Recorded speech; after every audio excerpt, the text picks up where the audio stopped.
Thank you, Jay.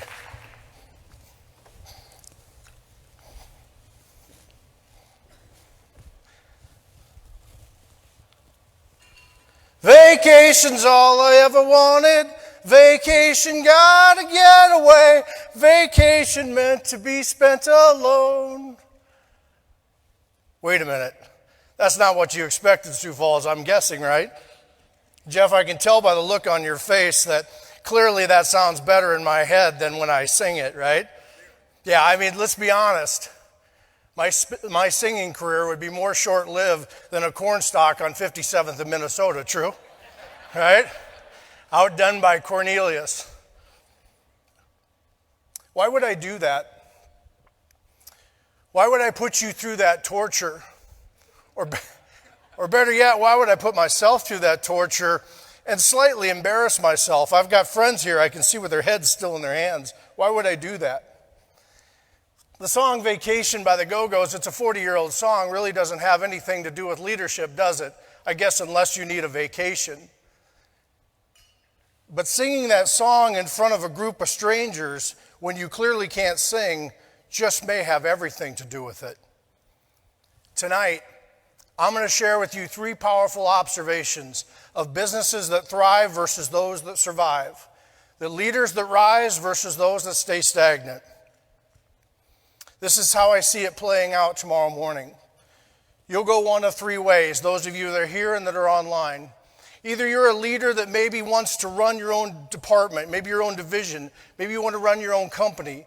The observations that I'm going to share with you tonight are going to allow you to be able to grow, to rapidly grow your leadership so that you can have the skills to lead. For some of you in this room, you represent some of the business owners or maybe the executive leadership team. These observations I'm going to give you tonight will allow your business to thrive because you'll be able to develop bench strength, strong people that will help thrust you and thrive in good times and in bad. And I know tonight there are individuals here that are in the development organizations. I know we talked about Forward Sioux Falls, Experience Sioux Falls, the Chamber, of course. We've got the city is represented here, as well as the Sioux Falls Development Foundation and many others. And these tools will allow you to be able to drive value for not only your members, but the new businesses we want to attract to Sioux Falls. Here's what I'll tell you. We can end up being extraordinary. Let's get to work. Businesses that thrive and leaders that rise, one of the first observations that I've seen in 20 years of building and seeing businesses is that their organization and their leaders are fearless. But what I'm not talking about tonight is I'm not talking about Superman, right? That you have this insane courage. Or like a Viking, you know the Viking that kind of looks before they leap? You know, like fearless Vikings? You know, like a real Viking? Not like the ones we're seeing on Sundays right now?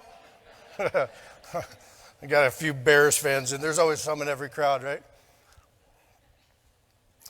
The hallmark of these individuals that are fearless and these businesses that are fearless, here's what it comes down to. They're not afraid of their failures. In fact, what these organizations do so well that thrive is they don't allow themselves to define themselves by their failures. And therefore, they use that as a competitive advantage, as a learning tool to grow and to thrive.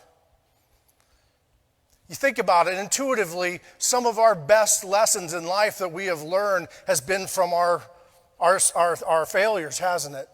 But a lot of times I'll see in business where all of a sudden they'll get to a certain point and they'll want to play it safe.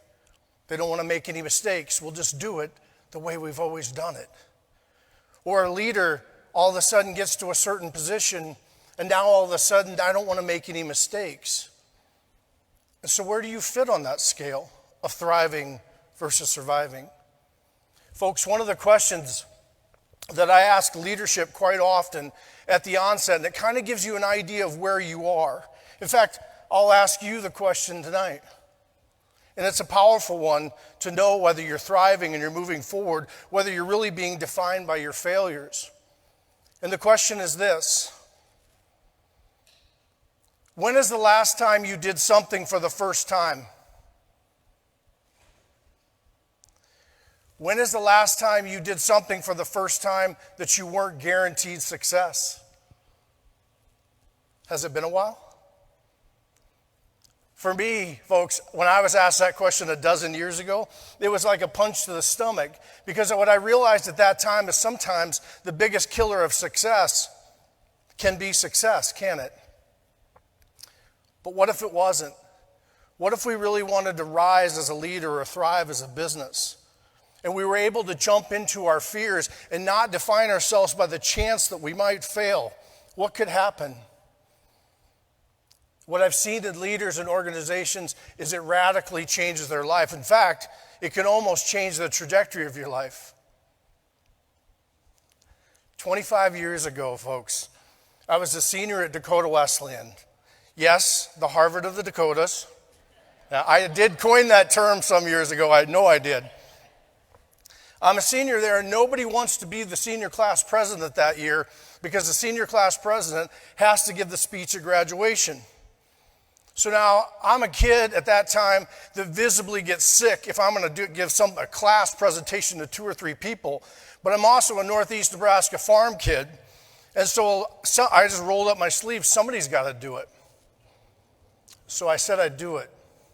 Unbeknownst to the crowd, folks, I showed up at graduation with my speech written on a piece of toilet paper. And I got up to the podium, and I said, I want to thank the family and friends and faculty for being here today. And I wanted to give you a message that I thought you would remember for the rest of your life, something inspiring. So I went to the place on campus over the last 4 years that I did my best thinking. And I reached into my gown and I pulled out that roll of toilet paper. And I grabbed the end of it and I dropped it over the podium. It hits the stage, rolls across the stage, down the steps, and 2,000 people burst into laughter. 2,000 people while I'm reading this speech going on and on and on. A kid that was scared of public speaking. I could have never known. I could have never known how that day would change my life. The question is, I see leaders all the time and they're jumping into their fears. What they're doing is they're seeing something that they fear. Maybe it's a skill that they need. Maybe it's something they're trying to develop. And they're looking for that and they jump into that. And what we know is on the other side of that is a better version of ourselves. And leaders that are rising and driving businesses that are thriving are always trying to do new and better things. I don't have any toilet paper tonight, in case you noticed. Maybe a little bad singing. But I could have never known. Forbes did a study one time. They looked at the Fortune 500 CEOs, and what they found, I thought this was amazing. 60% of them had been fired from a job. But yet, they never let the failure define them. And they went on to run our nation's biggest market capitalized companies. But what was interesting is they did a study of 2,500 CEOs that had lost their job. And I thought this was fantastic. 91% of those, after being fired, went on to a position of greater responsibility. Why? Because they never let the failure define them. They were fearless of their failures. That's the mindset that leaders have to continually move forward. And what it does is it starts to change the mindset. When you're driving for goals and you're driving for business, when you're trying to rise in your company and develop your leadership, it's one of the most fantastic things that you can do, because all of a sudden you'll start to see opportunities now that you've never seen before. The Genome Project did a study. I thought this was fascinating for us tonight. They looked at 17,000 CEOs. These are leaders of companies, those of us that want to aspire to the biggest companies. And they looked at all sorts of characteristics, and here's what they found. From the time these individuals got their first job to the time that they ended up becoming CEO was 24 years. And so they started to take a look at the individuals that did this in half the time, maybe a third of the time. You know, those fast-rising leaders you think in your organization, maybe they're your rising stars. Maybe they're your emerging leaders. What is it that those fast-rising leaders did that was so different than everyone else? And what they found is somewhere along the line, they inherited a mess. Or somewhere along the line, they did something that nobody wants to do. I listened to the speeches tonight and what you've accomplished in this extraordinary Sioux Falls, and you have done things that other cities would not do. and you're seeing the dividends. But these individual leaders took over a mess. Now, this is near and dear to my heart. There were times when I used to tell my wife, folks, I'm like, I guarantee I got the job. She's like, why? I said, because nobody else would apply for it, right? You heard my bio, it was my thing. But what you realize is that when those opportunities present you in your workplace, when you're trying to drive for leadership, one of the biggest hallmarks of leaders that rise is that they'll take over something that no one else wants. I kind of have a joke, that Northeast Nebraska farm kid, it's kind of like putting lipstick on a pig, right? It's your job to make it look better. That's right.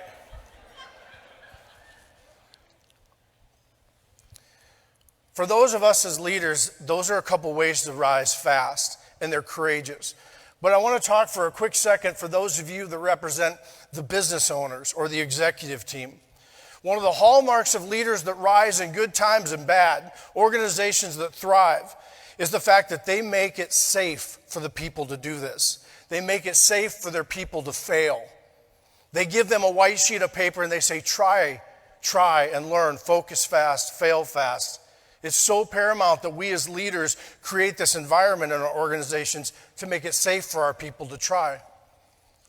I think this is fitting, but I heard Jeff Bezos say one time that if Amazon is setting up a fulfillment center, they expect it to go off without a hitch because they've done it 40 or 50, 60 times. But if they're doing something for the betterment of their clients, betterment for their customers, better fulfillment, better product, better delivery, they'll do it with 70% of the information, and they're not afraid to fail.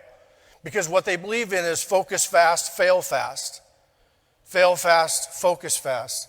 Jeff Bezos went on to say that some of their greatest innovative things that they've done at Amazon were born out of their ability to fail.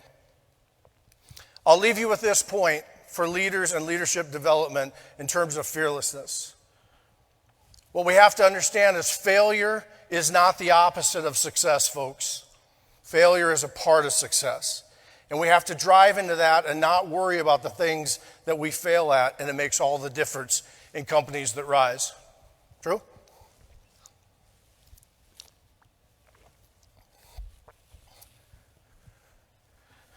The second observation that I saw over 20 years was that organizations are learning organizations, and the leaders are learners. And what they do is they acquire powerful business knowledge that allows them to be able to differentiate themselves and have a competitive advantage. Today's CEOs read between 40 and 50 books a year. Elon Musk, Mark Zuckerberg, any of those guys, Mark Cuban, all the way to Bill Gates and Warren Buffett, all read insatiably to have an advantage over their rivals. And this is the hallmark, but it's more, folks, than just reading a book. We all realize we can pick up a book and get a tip or learn something. But what these organizations are doing to be able to thrive not only in great times and bad times is that what they're doing is they're starting to see patterns that other people don't see. I love this story. It's a story of Juan Fangio. Juan Fangio was an Italian Grand Prix racer in the 1950s. He was known for his aggressive style, dominant personality. And so he's racing in the 1950 Grand Prix at Monaco. Unbeknownst to him this day, he's coming up on what they call a blind corner. A blind corner is one that you cannot see around. And on the other side of that is 8 or 9 cars that have been piled up. And at the speeds that he's driving, not only is his race probably over, but potentially his life. When all of a sudden, folks, on that day, Fangio does something that nobody expected. He slowed up before that corner, drove around the intersection, weaved through traffic, and on to victory. And they asked him, they said, Fangio, afterwards, how could you have known? You couldn't have seen around that corner. There's no way possible. And what he said that day to the reporters is important for us as leaders that are trying to develop learning organizations. What he said is, I saw a picture of the Grand Prix at Monaco, a photograph that was taken a dozen years prior. And what I noticed is that on the photograph is it was a picture of an accident on that same intersection, cars piled up there. And he said what caught my attention in the picture wasn't the accident. It was the fact that the color of the crowd was black because everybody's head was turned looking at the accident. And so on that day in 1950, folks, he comes around that corner just like that. He sees the pattern. What organizations are doing that are learning organizations is that they're seeing patterns that their competitors do not. They're seeing around corners that their rivals cannot. And they're using this as an advantage. I have a saying that I use a lot of time with leaders. When we're trying to walk farther than we've ever walked, which denotes that we're trying to push ourselves farther than ever before. There's a saying I use, and it's this: you cannot stay stuck in your comfort zone when your mind is moving forward. You cannot stay stuck in your comfort zone when your mind is moving forward. And organizations that get this are always moving forward. They're growing and they're doing things that others do not. We all understand that when we look at organizations, as I said earlier, we can pick up a book. But the reality is what these organizations are doing is, again, they're starting to develop patterns and see things that, again, their competitors do not in good times and in bad. We all know as leaders that I've gone into organizations where we've seen leaders that will actually have books and they'll have book clubs and they'll actually be talking about things and they'll be working through this. They're walking farther than they've ever walked. They're pushing themselves by taking a book or information and they're trying to denote that through their organization.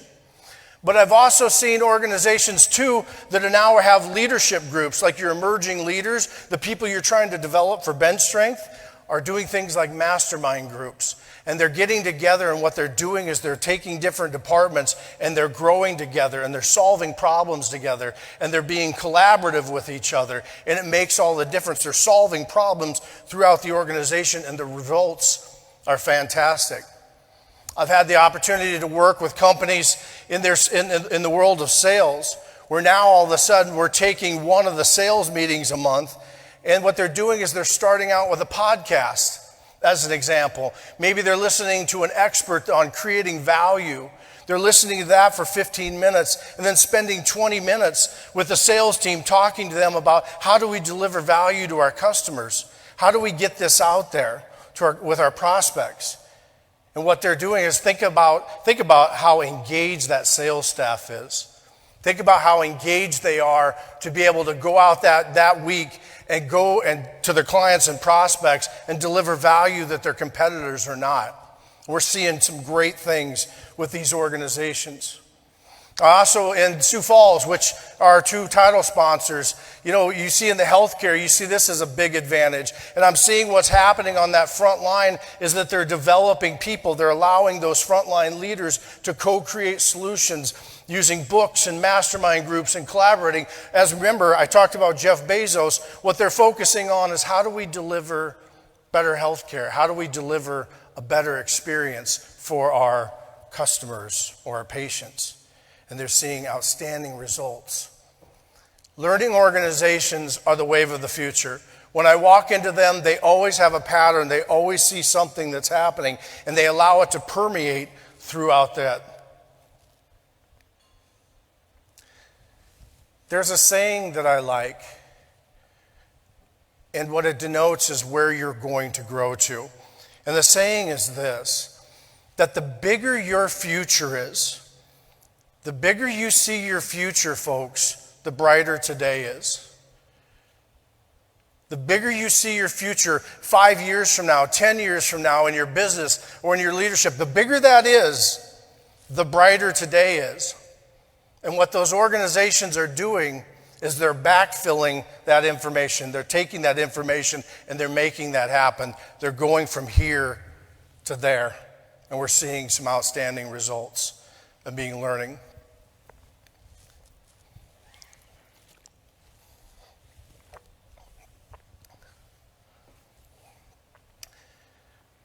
The third observation I'm going to share with you, and I like this one for our leadership development. In fact, what these leaders do that I see throughout, the leaders that are rising and driving companies, is they've developed their own personal board of advisors. They've went out and they'd be able to have people around them that are designed to push them. Designed to push them farther. Remember, we're trying to walk farther than we've ever walked. Sometimes it's easy to take a day off, isn't it? Right? But when you think about that big picture goal that you had there for a second, who's in your life that's going to push you? I love the story of Roger Bannister. For those of you that don't know who Roger Bannister is the first human to run the mile in less than 4 minutes. A feat at that time that they thought was absolutely impossible. And then on a day in 1956, Roger Bannister broke that record. Even when at that time all of the coaches, the athletes, and other sports figures thought that it was humanly impossible to do. The story that usually goes with Roger Bannister is the fact that once that record was broken, there wasn't a barrier anymore, was there? All of a sudden, people didn't see a limitation on what they could do. Within 40 days, Roger's record was broken. Within 10 years, high school kids were breaking this record. And now the record, I think, stands at like 347, a feat that was not thought possible. Tonight, we're talking about walking farther than we've ever walked. And that would be a very fitting story for us, wouldn't it? The fact that we're able to walk, in this case, they ran faster or farther than they ever had. And so that barrier wasn't there.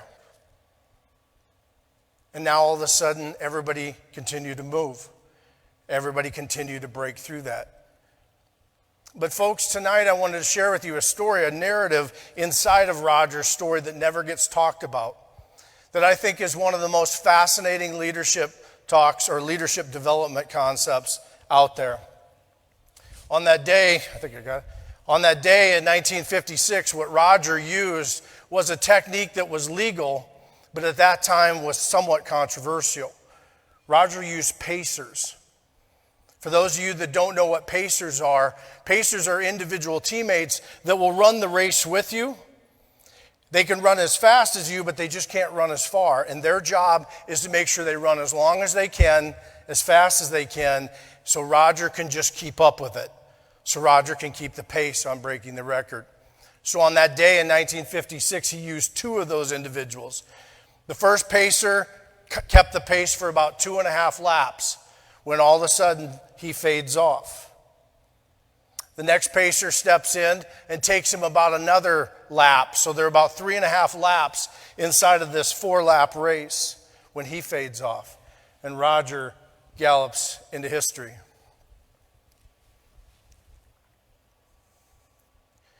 The question I have for you tonight in your leadership development is, who are the pacers in your life?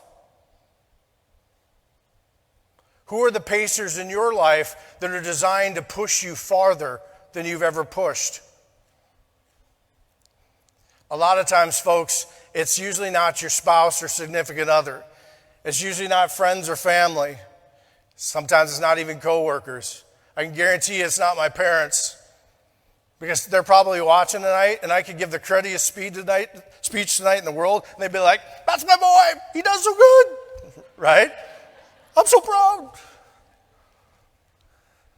That's not the feedback we're looking for. The pacers in your life are designed to push you, to give you the real stuff. In over 2 decades of developing talent, I can tell you this, that the pacers in your life really only need 2 very simple characteristics. The first is they have to know they're a pacer. They have to know that their job is to keep you on pace. Like Roger used those in his race, they have to know that where the goal is, what you're trying to accomplish, and their job is to give you the real information. And this is powerful for leadership development. What is the genesis of this is the fact that you can rapidly develop your bench strength in your organization by putting these pacers. The second characteristic that they need is they have to have been there. They have to have done it. I've got a good friend of mine, Jim. Jim is one of those guys that started his business in his 20s, sold it in his 40s for probably buku dollars. And now he's one of those guys that likes to call me every now and tell me where he's at in the world. You know, that friend you love to hate.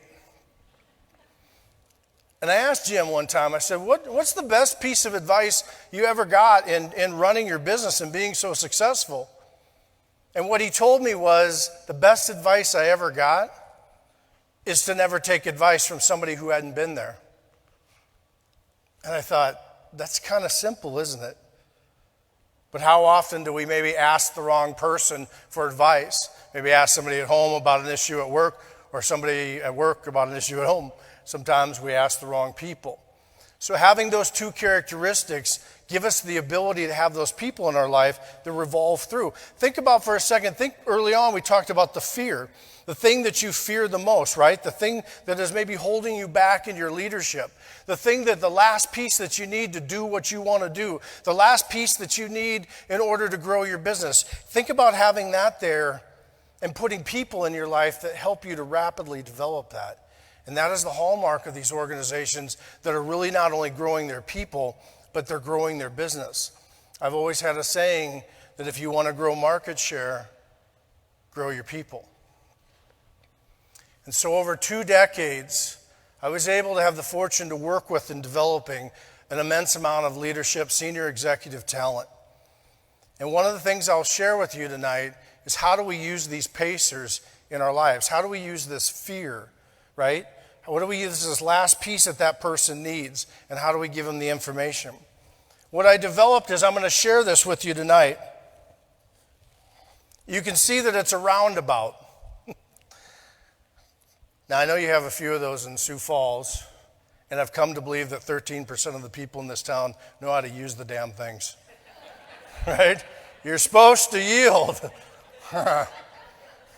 Yeah. But a roundabout is for a free flow of traffic. So I developed this idea about a dozen years ago, and you can freely use this in your organizations, but it's called the Roundabout Accountability Process. That's as good as I could come up with. RAP. It's a good thing, Jeff, I didn't start off with a rap, right? Bebop, is it bebop or bebox? Yeah.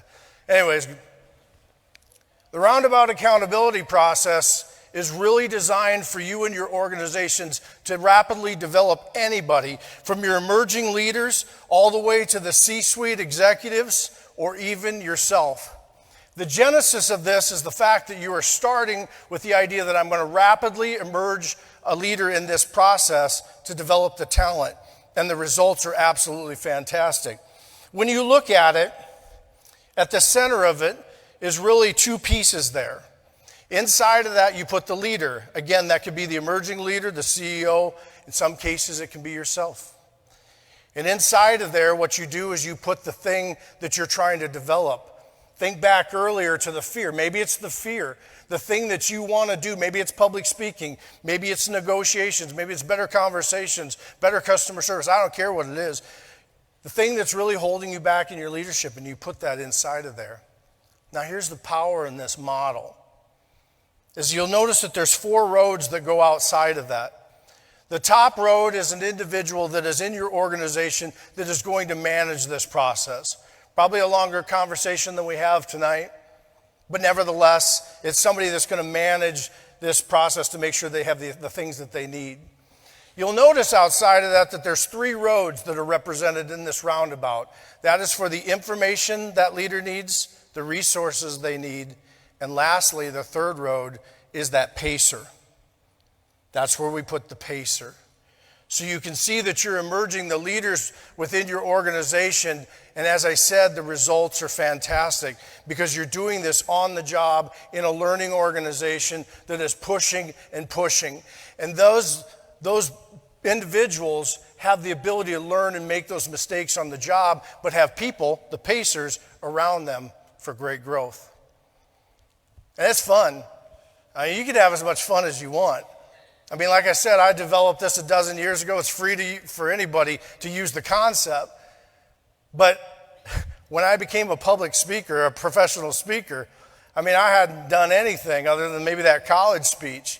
And so I locked myself in a room in Tempe, Arizona with 4 Hall of Fame speakers, National Speakers, Hall of Fame members. And I said, I'm going to give you a couple speeches. I want you to tear me apart. I want you to make me cry, make me quit. Well, they tried. So you have the ability to do this on yourself. But what you need is the information, the resources, and those pacers.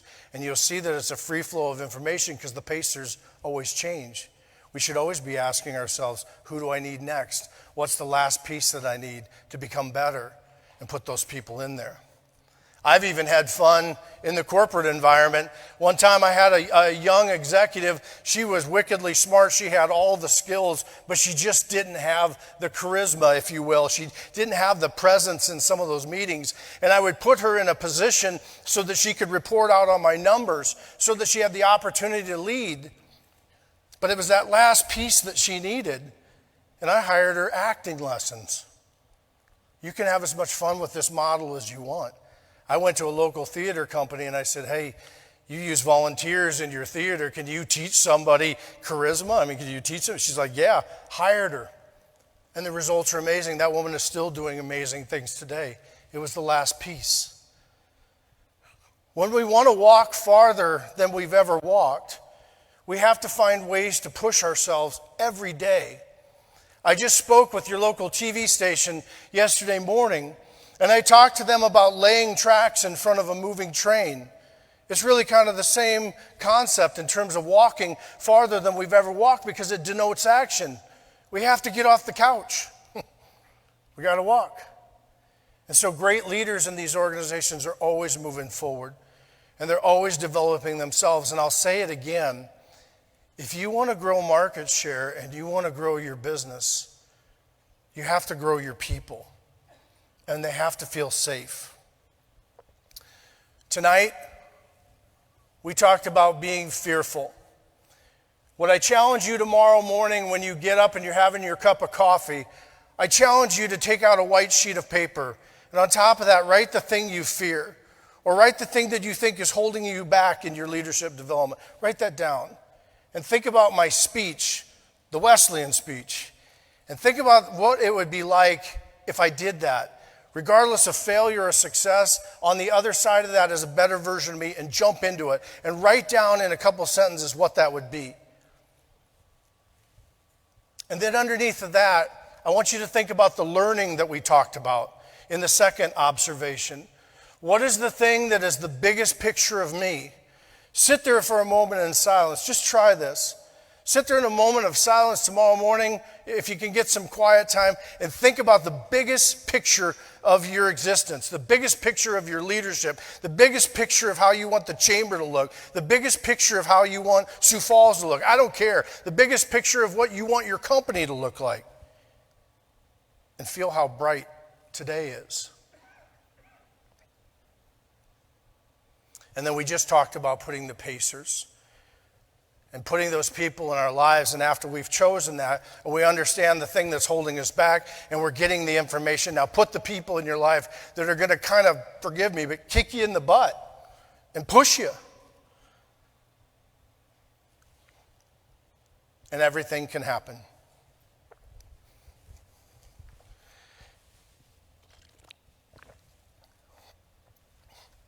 I'm going to close with a story that I could only tell in Sioux Falls.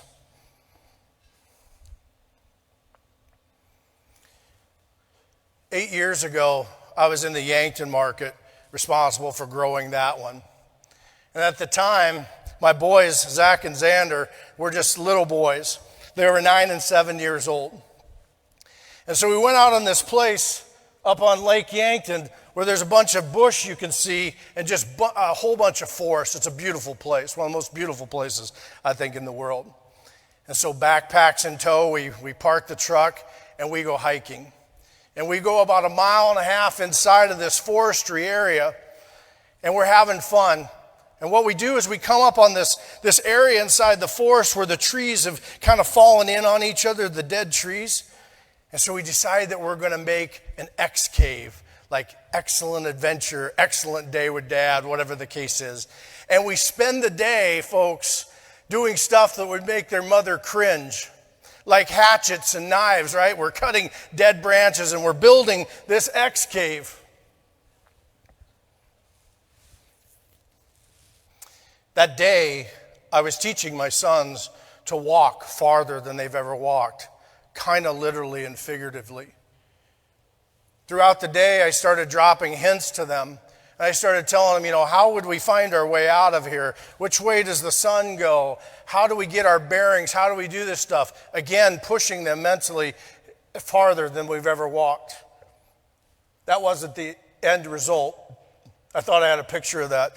Anyways, we really built this thing out. Now it's 4:30 at night, and it's about this time of year, so it's cold, it's getting dark. And I leaned down to my boys with their backpacks on, just little guys. And I said to them, boys, we're going to assume that we're in a crisis. We're going to assume that Dad is not able to help you get out of here today. And so you two need to work together to find yourself out of here. Get your way back to the truck. And of course they look at me, and I said, now, in about 20 seconds, I'm going to leave you through here to figure it out. And boy, I could still see little Xander's face, red, rosy cheeks, right? The cold day, eyelids are already filling up with water, and he's looking at me like, Dad, have you lost your mind? Zach, the oldest son, traditional oldest son, he's looking at me like with 100 questions. And I said, boys, the only way you make yourself out of a crisis is you have to work together. And now, you're out of time. And I got up and I bolted. I took off as fast as I could, and I left my two boys in the middle of that forest. Some of you in this room know what I was trying to do. For the rest of you, don't think I'm bad dad of the year. What I actually did was I went about 25 yards and I dove into a bush and I hid. And I waited. I waited to see what they would do. I waited to see how this crisis would unfold. Sure enough, it started off as I thought. Listening to them banter about, this is fake, it's not real, this isn't happening, Dad will surely come back. And then I didn't. And then I sat there a little longer, and all of a sudden the arguments ensued.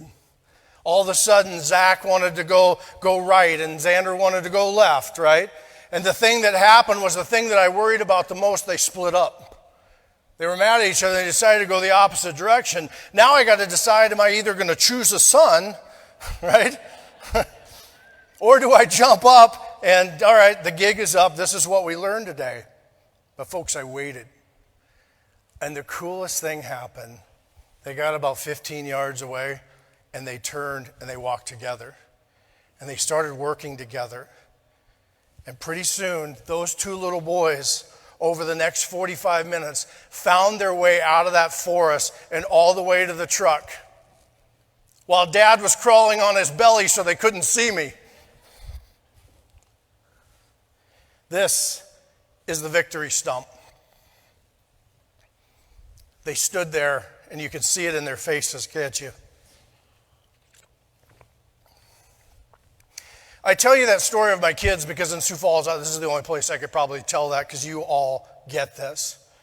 But the other reason that I tell you the story of these two little guys is because even 8 years later, when they're more grown men, I can still see it in their face. I can still see it in their eyes. I can still see the day that I pushed them to walk farther than they've ever been pushed.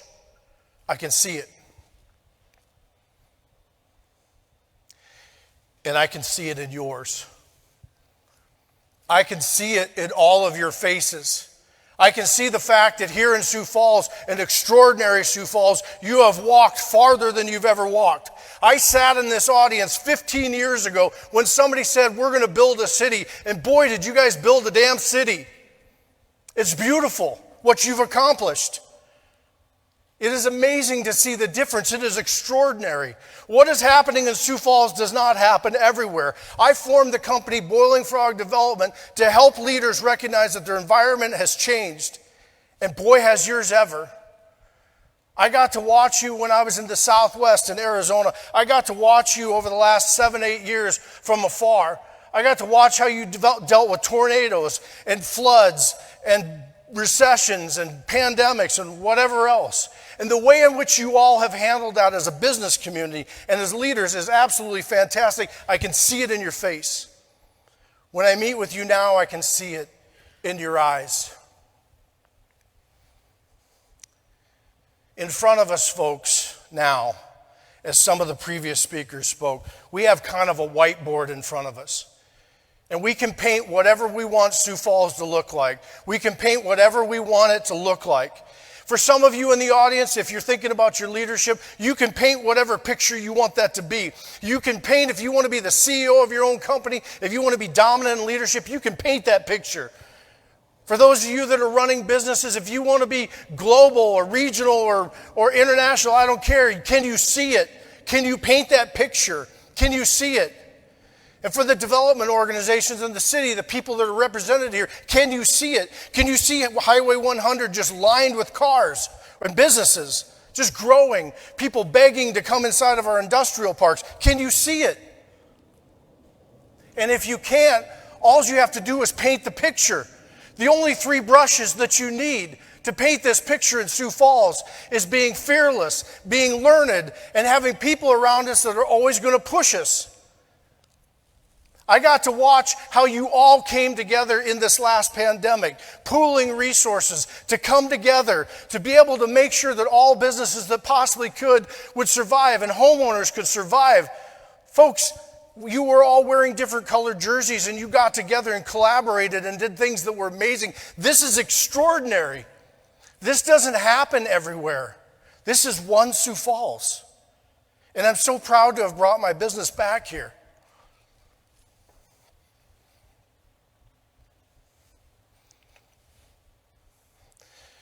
"15 years ago, I sat in this stage, I sat in this audience, and I wasn't even a professional speaker then, and I said to myself, someday I'm going to speak at that event.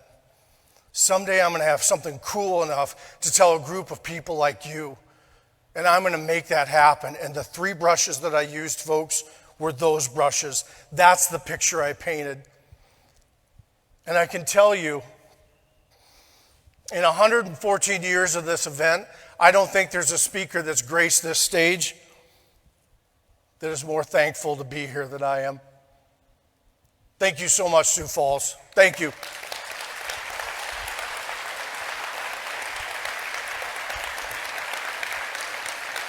Thank you. Thank you. Thank you so much.